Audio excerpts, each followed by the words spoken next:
ava. Pomidor aslida meva ekanligini bilarmidingiz? Ko'pchiligimiz pomidorni sabzavot deb bilamiz va uni salatlar yoki ovqatlarga qo'shib iste'mol qilamiz. Ammo botanika nuqtai nazaridan qaralganda pomidor meva hisoblanadi. Botanikada meva deb guldan hosil bo'lib, ichida urug'i bo'lgan o'simliklar qismiga aytiladi.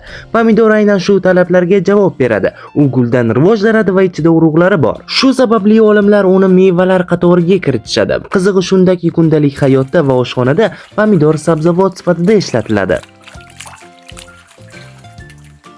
Hatto 1893-yilda AQSh Oliy sudi pomidorni sabzavot deb e'lon qilgan, chunki odamlar uni shirin mevalardek emas, balki ovqatlarda sabzavot sifatida iste'mol qilishadi. Xulosa qilib aytganda, pomidor ilmiy jihatdan meva, ammo amaliy jihatdan sabzavot hisoblanadi.